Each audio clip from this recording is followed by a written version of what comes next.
The sky is blue. That's right, I said it. The sky is blue. I had a conversation recently where I kept repeating that same phrase over and over again. Bro, the sky is blue. And it kind of sounds stupid when you say it out loud without any context because, of course, the sky is blue. We all know the sky is blue. But I was saying it to a friend of mine who's involved in a situation that hasn't been good for him for a long time. And every time the same behavior would show up for him in this specific relationship that he was dealing with, he would be surprised. He would come to me and he'd say, "You won't believe what happened. She did this." And as I would listen lovingly to my friend's angst, that phrase popped up in my mind this last conversation where I said, yeah, the sky is blue every time. And so when he would say these things additionally, I would remind him, yeah, the sky is blue. And in this metaphor, she's trying to convince him that the sky is green. She wants him to believe a certain thing about her and about the way she's behaving and about the respect that she supposedly has for him. And for a moment, he believes her, but then the reality of the situation shows up and it's none of those things and he's shocked. And there was a point as I was holding space for my buddy where I realized that this isn't about her.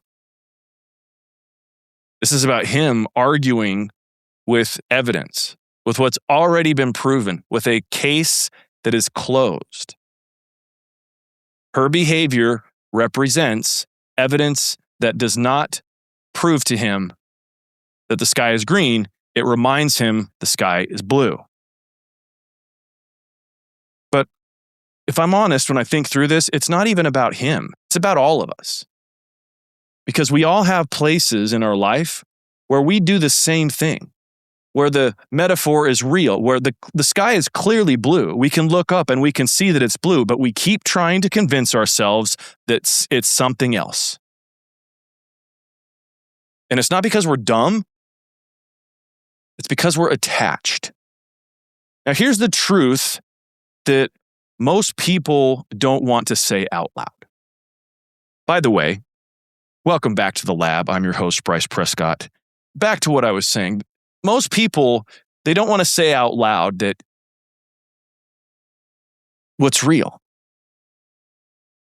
You don't get hurt because your reality is a confusing place. You get hurt because you keep negotiating with what's already very clear and in your face.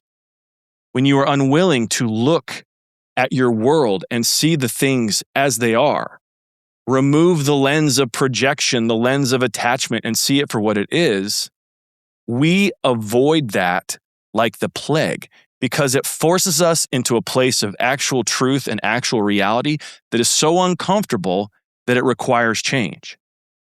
That's the game. See, it's not confusion, it's resistance. If you're looking at evidence and choosing interpretation over the truth, it will affect business. We do it with money. We do it with our habits. We do it with our bodies, even our own identity. We do it with how we show up. I've said several times in last episodes of this podcast that we do not get to take credit for work we have not done yet. This is a part of that. We are trying to convince ourselves that the sky is green when it's clearly blue. We look at something that hasn't shown up exactly how we want it to be, and we say, well, here's why. We look at something that has shown us exactly what it is, and then we say, yeah, but maybe, you know what, it'll be different this time. This is on me. If I just fill in the blank. And it's that but, that unwillingness to accept the truth that is where the suffering is. That's where all of your angst lives. Because one of the most peaceful experiences that you can do for yourself is to tell yourself the truth about any given situation in a real-time moment. See, hope is not the problem. But hope becomes dangerous when it overrides evidence.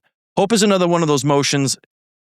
Hope is another one of those emotions like empathy, where at a certain point, it can damage you. It can be poisonous. And in this case, hope, when it overrides evidence, when you have everything in front of you to show you actually how things are and you still won't believe it, that's the line. That's the poisonous place, the place that robs you and where misery and suffering live. Because hope, if it's used correctly, is powerful. But if it's misused, that's how you stay stuck for years, decades even sometimes. And you've all seen it. You've done it yourself. You start projecting what it could be, what it might become, who they could turn into. Oh, they just need time. They're going through some things. If I continue to hold on and love them, it will change. You even do that with how you think that your life should feel. Instead of honoring what's real and what it's been and what it continues to be, what it's proven itself to be over time, when those two things don't match, you feel tension. Again, it's like the difference between telling yourself the sky is green, but you know it's actually blue. So instead of resolving the tension and acknowledging the truth, enter in your imagination. And this right here is the exact reason why people lose themselves, where they become delusional, where they allow bad habits to continue, where they allow bad relationships to flourish and to continue to affect you negatively. But let's bring it back to you. I want to set it up like this. See, I'm not above this at all. I've done this more times than I can count. I've done that recently, actually, as I've looked at the required pivot that I've needed in my business. I've shared with you in this podcast that a majority of my time and effort over the last several years has been spent in the podcasting, consulting, and production space. My company, Media Automated, does all that. We still have lots of clients. It's a thriving venture, but yet the ceiling of it looks different than it ever did. I kept convincing myself that my team and I were so good at creating value that it was never going to be a problem for us. We would never have to pivot. And then I started seeing other competitors pop up, offering different services, looking at analytics in a different way than I was. And I still stayed with my head in the sand. And instead of looking at what the reality of it was and looking at the actual driver of my business, I decided to suffer far longer than I needed to, both from a financial standpoint in losing things, selling cars, having to deal with struggle and pain financially in ways that I didn't think I'd have to, and also the bigger picture, denying myself the real opportunity of what was being placed in front of me. I have had my entire life a coach's heart. No matter the leadership position I was in, no matter the business I was in, I found myself always coaching people, always training people, being the person that could take a complex idea and turn it into something simple so that that simplicity could then make a difference in the lives of those to whom I was steward over. I've loved the energy of that, of coaching. I come from a long line of therapists. I come from a long line of psychologists. I've had that inside of me as a natural talent, the ability to discern, to break apart, and to readdress in ways that help people to transform. Ask any of my coaching clients, go to any of the members of the lab, and they will say, yeah, he's amazing at these things. And I don't say that with a confidence that's arrogant. I say it with a confidence that's earned. I know this because I've seen the results of the people in my life change that I've been associated this way. But for the longest time, I was attached to having it be something different. I was attached to not having to label myself a coach because there were other coaches in the space to which I didn't respect, and I didn't want to be associated with them by name. But I was denying myself. I was trying to convince myself, the sky is green, when it was always blue. I've always been a coach. And the recent pivot that I've made has been an unshackling of all that. Yes, I'm still amazing in the podcast space, and my company and team do incredible work for the people to whom are our clients, and we have the capacity to take on any new client at any given day. I love leading the lab, the group coaching experience that I've created. And I love watching those people in their grow and being invited in my own life to level up in ways that would cast onto them inspiration to do the same for themselves. All of this has come with my willingness to say, hey, the sky's blue. And more specifically, it's allowed me to let go and to be, like I said, unshackled. I can do it all. And I always was able to do it all. I just held myself back because I was limited by the belief that someone else's behavior was going to cast a shadow onto me that I was going to have to reconcile. And when I look back now, it was obvious. To stick with the metaphor, the sky was blue the whole time. I've been a coach the whole time. I just used different skins on that experience to excuse me not having to call myself that. I would stand behind my podcasting company. I would call myself a voice coach, teaching people how to public speak. I would help my comedian friends learn how to position themselves and have better stage presence. All of the offers that I've ever come up with and sold as a part of my companies have been me unwilling to stand in front of the room and say, yep, I'm a coach. And it's such a stupid thing to have done. But now as I look up and go, yep, the sky is blue, I feel this release that is helping everything align itself in a quicker and easier way. And I am not special in this. Now, people don't, like myself, we don't ignore reality because we're dumb. What happens is that we ignore reality because we're unwilling. And the facts are that when you get to that point where you have to accept the truth, it will cost you something. And most of us are afraid, scared to death of that cost, like it's the boogeyman. And it's casting this shadow that just feels dark and ominous and scary. But the reality of what it's going to cost you is your story, your identity. It's going to cost you comfort for a time. You won't be able to live in a place of illusion, convincing yourself that the sky is green anymore. It will cost you your current timeline. And there are aspects of you that will go away as you transition. And the biggest dent of being willing to tell yourself the truth in this way and to recognize sky is blue is your ego. Because your ego has been giving you every excuse the entire time to believe whatever story is easiest, not whatever story is best. And the best story is the truthful one. So if you admit the sky is blue, you might have to leave a relationship. You might have to change something about you, a behavior or a habit that's going to require effort. You might have to start over in certain aspects of your business. You might have to admit you were wrong. You might have to face the fact that you wasted time in this current place.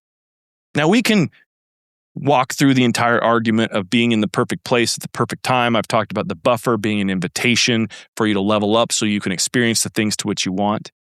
Even with all of that, there is a moment where we can look back and we can realize that the invitation was always there for us to level up, to shift, to see things as they are, and we didn't take it.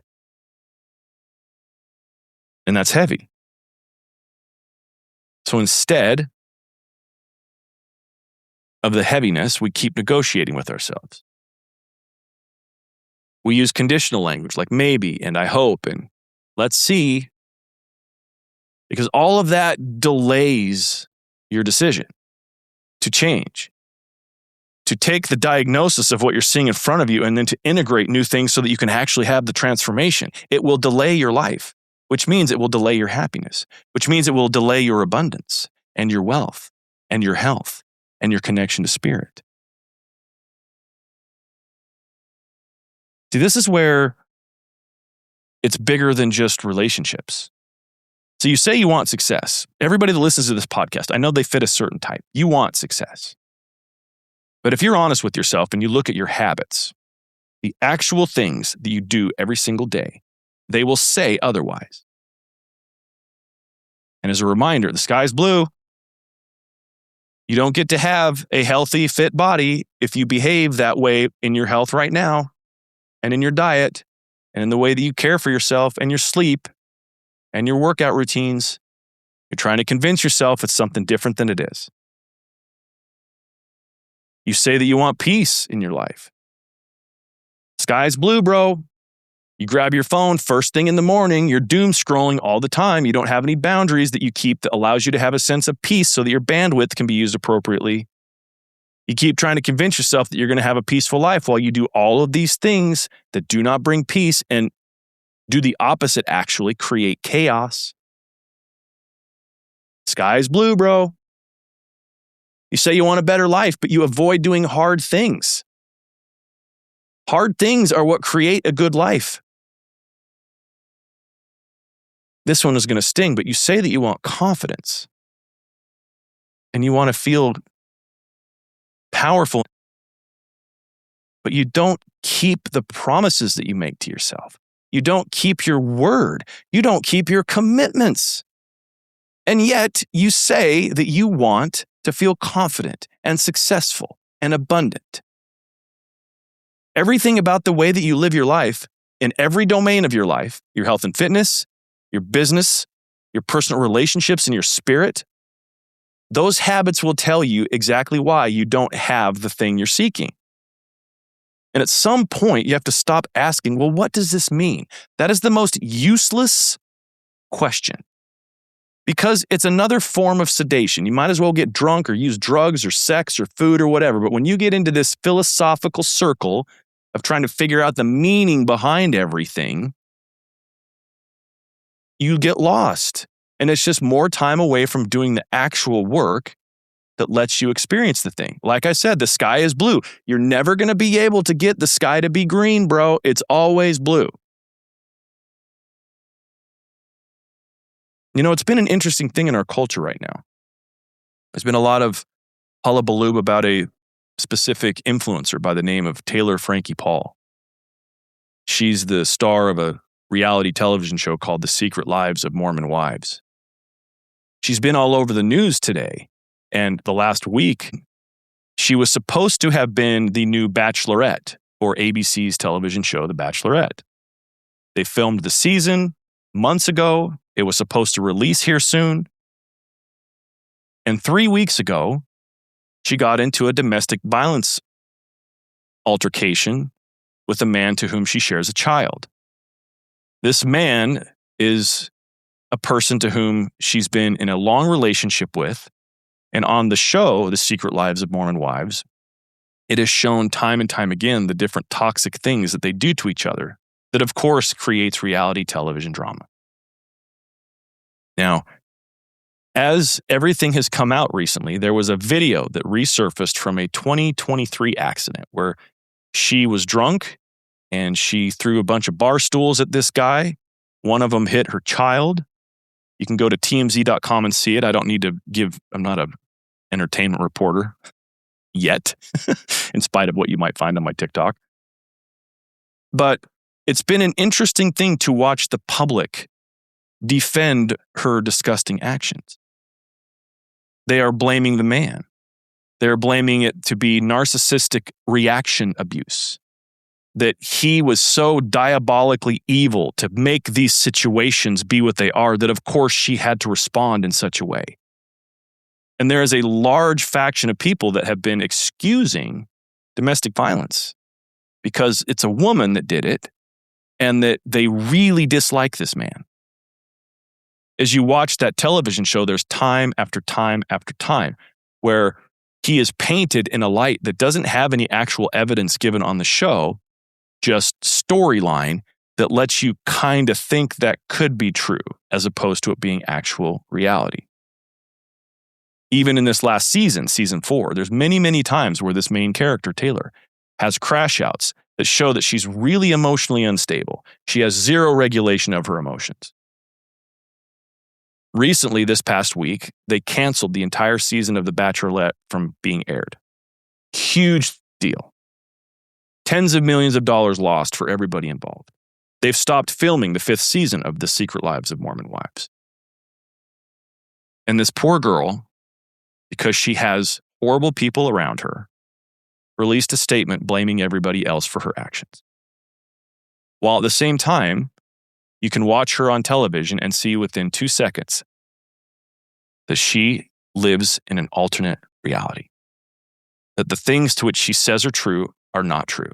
She has tried to convince herself on a deep level that the sky is green while it's been blue the whole time. She's had people around her that are using her for opportunity, for clout, for money.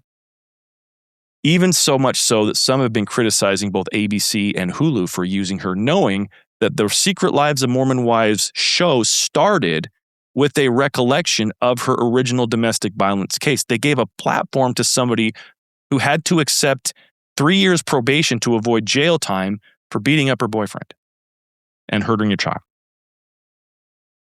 That is the end of the path when it comes to these lies that we continue to tell ourselves, that the sky is green. It's not green, dude.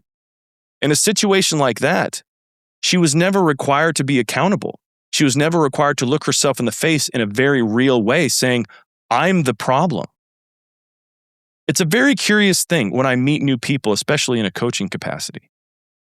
I will ask questions like that, like in your life with your results, share with me where you are the one that's creating the problem for yourself. And in that question will open up for me a perception to see exactly the inner workings of the way that this person both communicates, sees themselves, and projects their issues outwardly to the world. You're no different. And the whole point is that on the other side of all of this, whether it be a reality TV star that can't tell herself the truth and then has a sycophant group of fans that are co-signing her bad behavior, making things very, very worse, or whether it's you in your life who isn't willing to look at the relationships, the situations around you and take ownership for what's yours and realize I have been lying to myself this whole time. In that spectrum, there is still always an opportunity to come to correct. Now, I want to give you something to do as a result, because we can talk about this and diagnose it and it's juicy and everything, but I want you to sit with this for a second. Where in your life are you pretending not to know? Where in your life are you pretending you don't know? Not confused, not lost, not unsure. Where are you pretending? I want you to ask yourself that. What has this situation consistently shown me? This situation of me pretending. If I removed my hope, what would I be forced to admit was true in this situation? What decision am I avoiding by staying away from these thoughts? Because here's the truth, clarity is not your problem. Courage is. It takes courage to ask yourself these questions, to sit in the discomfort of realizing you have been the architect all along of all of the bullshit that you're dealing with in your life. I'm going to leave you with this. As a reminder, sky is blue. No way around that. Sky is always blue. But what that phrase represents is truth. The reality of things. Whether you admit it or not, the baseline of what actually is. The sky is blue. I want you, when you hear that phrase, to have it set in your soul, in your heart, in your mind, the reminder that it does not serve you to convince yourself of anything else. The sky is blue. Look at who you are. Look at your behaviors, your habits. Look at the way you treat people. Look at the way you handle your money. Look at your relationship with God, your relationship with others. Where are you trying to convince yourself that the sky is green? You have already shown yourself these things. Not once, twice, repeatedly. And you keep trying to turn them into something else. The reason why I know this is because I'm in the middle of this myself. I'm in the middle of a place where I've had to get very, very clear about my actions and my habits and what I was doing to myself.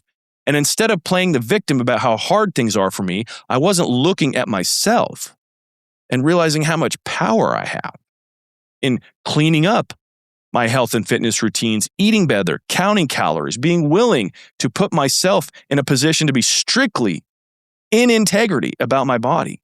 Same with my relationships, to communicate the things that are important to me and to be willing to step away when there comes a point where it's shown itself to, even in a good relationship, that it's not ever going to be great, to allow that to be real and to accept that I want great and I'm going to step out and go try to do this differently.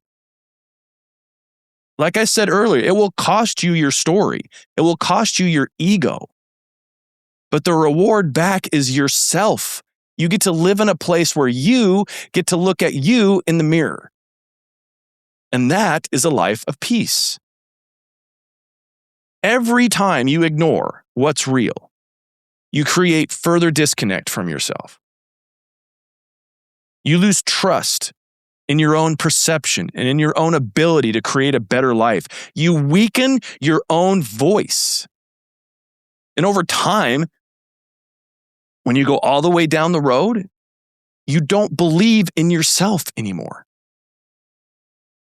I want you to consider right now, if in 5 years, after having had this conversation about where am I pretending, I want you to think about that thing right now. Where are you pretending? What would happen in 5 years if you didn't address that right now? And I'm willing to bet that the answer is going to be somewhere along the lines of, I would be dead on the inside. I would have horrible habits that are deeper, making me want to sedate. I would be a drunk. I'd be an addict. I'd be deeply unhappy in my relationships. I would be broke. That is where it heads. That's the real damage. It's not what happened or didn't happen, or what you knew or didn't know, or whether you stayed or didn't stay. It's the conversation with yourself. You're being invited to finally admit what's already been proven to you by your life, by your evidence, by your habits. The sky is blue. And once you stop arguing that it's not, you will get your power back. Before we wrap up, if this hit for you, I would ask that you share it. I would ask that you go to Spotify and give me a 5-star rating. I would ask that if you're listening in Apple Podcasts, you would do the same and give me a review as well. I encourage you to go to bryceprescott.com and check out the tab about my group coaching experience, The Lab. If any of the stuff that I've shared here you'd like help with, it's what I do. And thankfully, I have a beautiful community that I have created with a bunch of high-level entrepreneurs and just beautiful souls that are there to help as well. And you are invited to see if you would be a fit for that there. Things can change for you. You can overcome it. It will be discomfortable. It will be uncomfortable for a moment. But that discomfort will be replaced with beauty and abundance. So, my friends, this is The Lab. I'm your host, Bryce Prescott. And like I always say, until next time, take it a day at a time. I'll see you.